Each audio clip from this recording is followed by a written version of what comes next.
Oh, you were waiting for me. You've finished talking?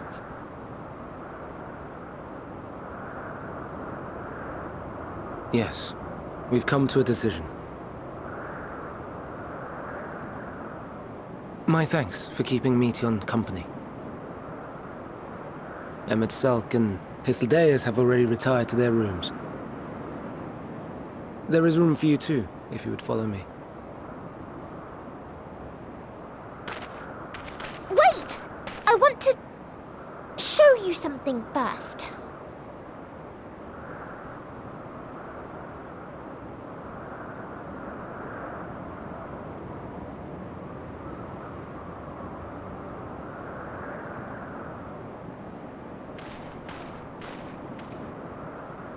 Elpis flowers? Go on.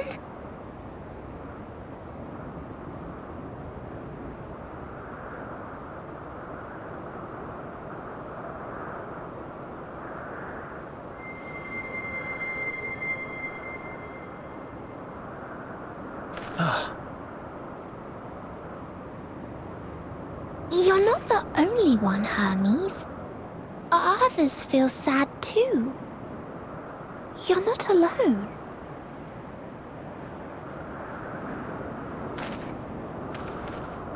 I see Meteon has shared much with you.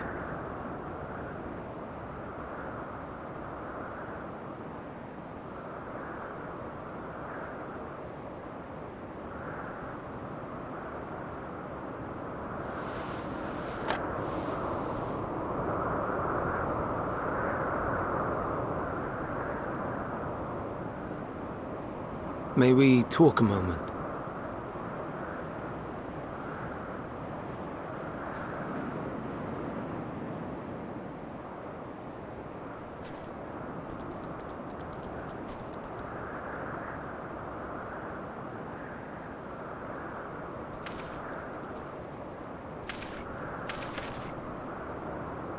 I do not think it wrong that we live for the star, that we strive to make it a better place.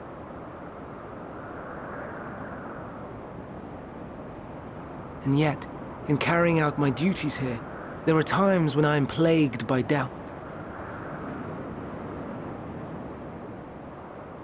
Do you recall what Hythlodaeus said when we first spoke of my nomination? Death is the privilege of those who have fulfilled their purpose, a choice they embrace of their own free will, and when they depart, it is always beautiful. Perhaps it is, but only for man.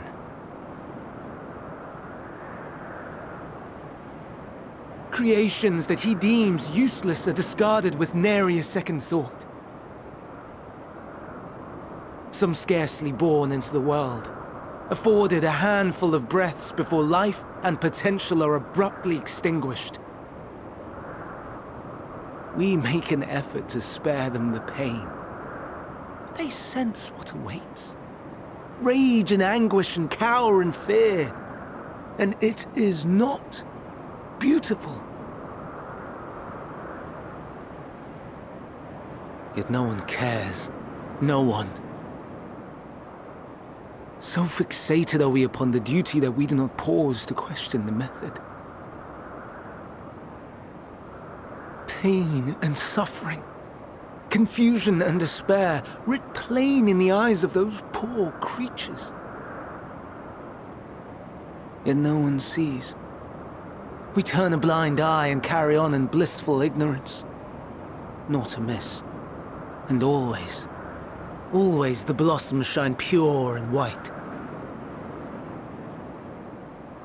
A contradiction so blatant I could scream, want to scream. How can you all accept this aberration? Then I wonder, am I the aberration for thinking thus? And I am filled with dread.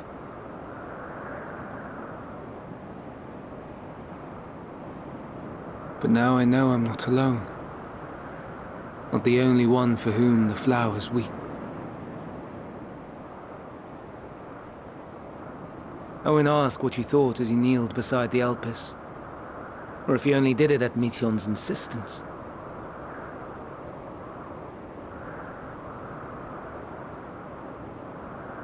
Nevertheless, I thank you.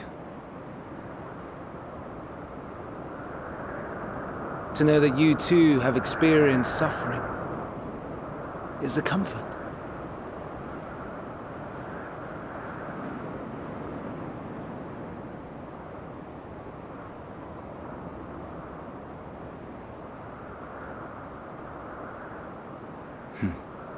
To so willingly lend an ear to ease my burden, you are a strange one.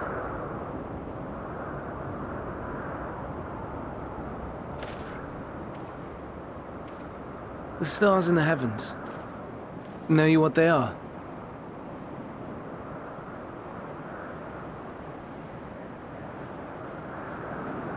Though it is too far to tell, each glittering light could be a world not unlike Aetheris. A world filled with life. So many stars, so many lives. For us, there may be no higher purpose than to live for our world. But what of the other living beings out there? What is it that gives their lives meaning? That drives them day after day after day?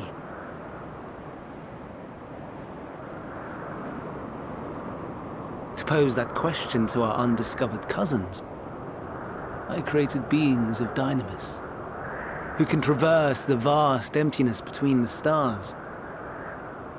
Meteion and her sisters.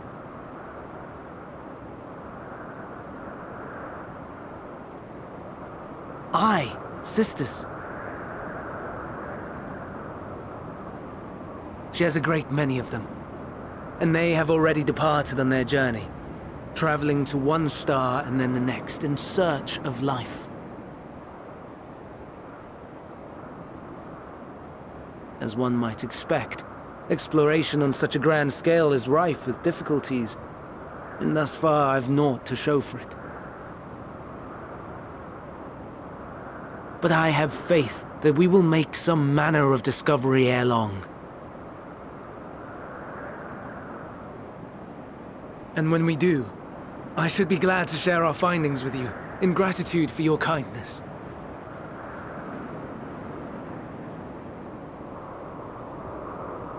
It's getting rather late. We had best find our beds. It would not do for both of us to be sleep-deprived on the morrow. Come, Meteion. Let us head back. All right!